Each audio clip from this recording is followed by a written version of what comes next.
So equipment we're going to need for the distillation, the thermocouple and the reader. We need the heating mantle with the 100 ml for the 100 ml flask. We need 2 retort stands. You can find these under the sink. We're going to need 1 iron ring, and this is going to help support the heating mantle. We have 2 rubber hoses. This is for the flow of the water. 2 clamps. Notice that one of them is smaller than the other. We need this one typically to hold the round bottom flask into the heating mantle. We find that the bigger one is cumbersome. It actually pushes the 100 ml flask askew and doesn't get good connection for heat. So make sure that you got one of them that's small and one of them that's large. We have a bent arm connector here, or a deadfall, as I've been learning. And this will be provided to you. We need a cork with a hole in it for the thermocouple, and we just need the rest of your kit. Alright, so first thing we need to do is figure out where we're actually going to put our distillation apparatus. We're going to use the 2 retort stands, and these are going to hold the distillation apparatus. So from your kit, you're going to get the deadfall, which is provided to you. You're going to get your condenser, and you're going to get this flask as well. And together these make your distillation apparatus with the round bottom flask going here at the bottom. So what we're going to do is make sure that we can actually get it close to a water source and still high enough that we can get the hoses added on. So the key is we go in through the bottom, out through the top with these types of condensers. So I want this water source close so I can go in through the bottom, out through the top to do it. So I want the connection here for the water, and that's it. Anytime I'm going to use this, I'm going to try to take it apart so I don't break it and actually do the connection. So next thing we're going to do is set up our heating mantle to make sure that it's at the proper spot. So we're going to, you'll notice there's a hole here, so it's going to go through. Slide down. We've got an iron ring to help support it. If you're lucky, you've got a cork ring here or a neoprene ring that helps support it a little bit. This one doesn't, so it's going to flop down a little bit.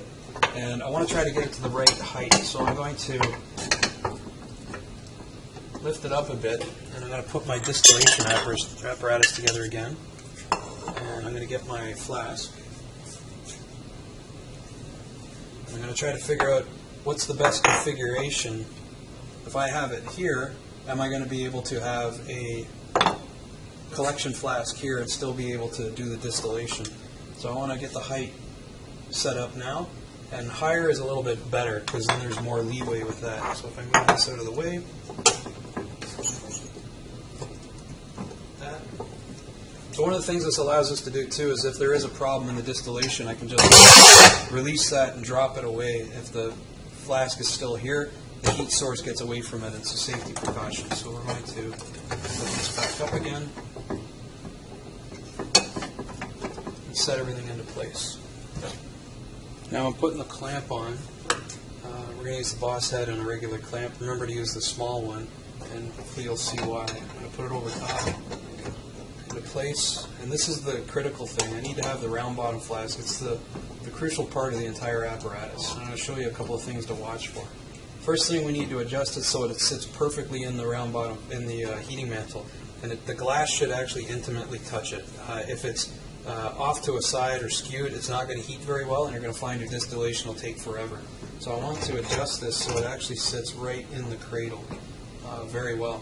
Other thing I want you to notice is there's a lip here. So we actually want the round bottom flask to be right to this lip, and there's a gap here, and I'll show you what happens.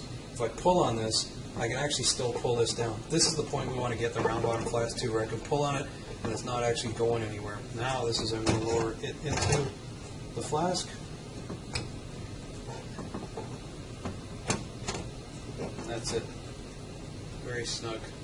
So now I'm going to practice again with the rest of the apparatus, and I'm going to check and see, now that that's in there, will I have enough height for my actual collection flask? And it looks like that I will. If we're using a graduated cylinder, a very, very large graduated cylinder, at this point you may want to just lift the whole apparatus up even higher into place. And so now I can use a larger collection flask underneath instead. All right.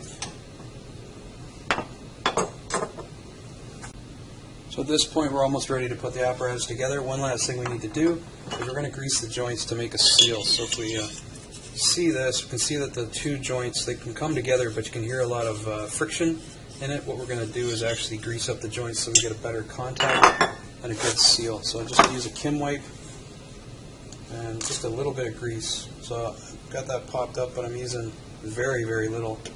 And I'm actually just going to run it along. And the key here is I'm going to put the joints together, and as you can see, they're kind of whitish, and as it makes the seal, it kind of goes clear. And that's what I want, is a complete clear seal all the way around. So if you look, I've got a clean, clear seal now, and a good seal for the apparatus all around. So the next thing we need to look at is support of the apparatus itself. So we know that if we put this in, we've got support here at the round bottom flask, because you can see I'm holding up this. There's not much support. And what we can do first off is we're going to use Keck clamps, as they're called, these little green ones. And we're going to put these into place to lock it in. But that's when we're finally done. But right now you can see that if the water gets into here, this is going to be really heavy. And as this heats up, I got a problem where I can break this. So we're going to need to actually move this retort stand around, and we're going to need to adjust a clamp so that we can hold this up and protect it. So we're going to remove this and move this closer to the water source. Like that, to make it easier for myself. And we're going to get another clamp in place.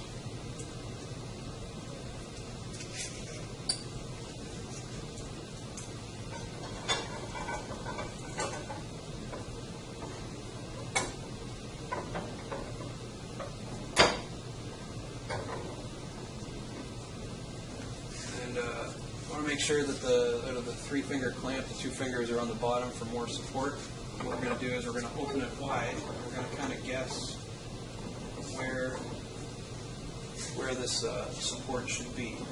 So I'm going to take the apparatus again, I'm going to put it in.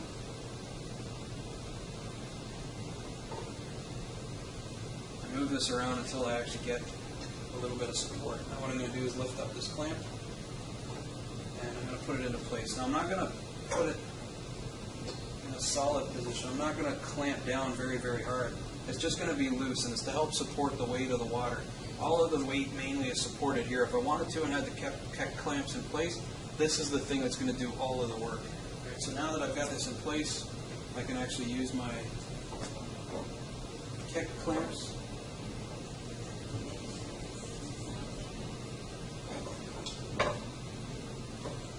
Put it into place.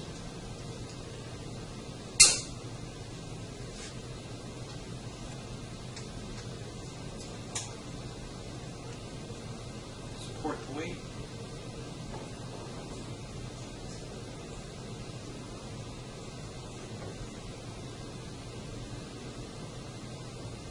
That's about it. I should be able to move this around. I don't want it tight, like I said. It's just really there. Once it gets warm, it's to help support the weight. Right? You can see it's on a bit of an angle. This is fine. If we wanted to, we'd prefer it all to be straight, but in the course of the 3 hours, it's difficult sometimes to do that. So now, the tubing. So as you notice, I got the in through the bottom, out through the top. That's what we want. You're going to get 2 lengths of hose. The shorter one you're going to use first, and we can get that connected up to your water supply. So the water supply is there. Get this hooked up. Move this out of the way. And finally the out.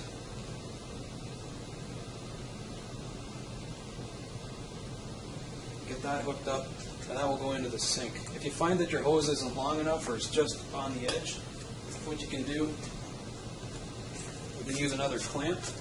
Well, actually, don't clog the hose, but actually clamp the hose as a weight and hang it over the sink.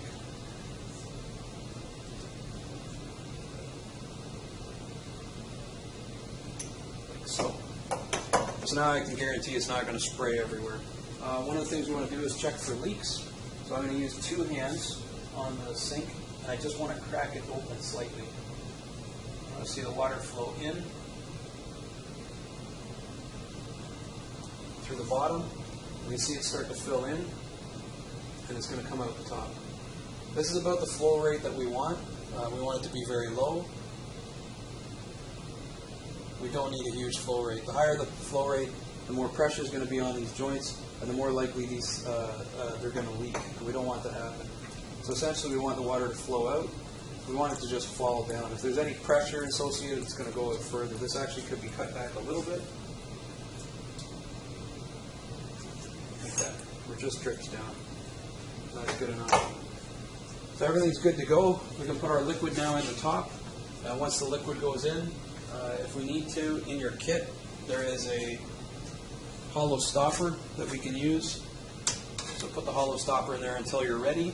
When you're ready, we use the thermocouple. Then we have a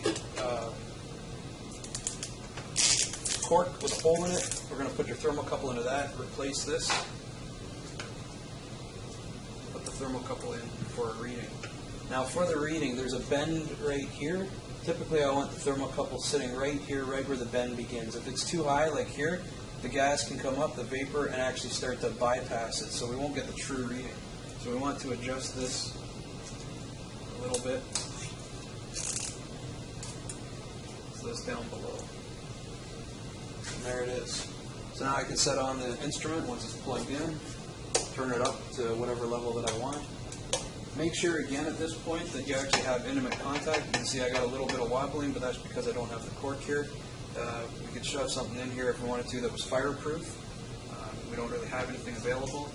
The other option too is if you're finding the distillation not working, we can put some glass wool around here to actually help insulate it overall.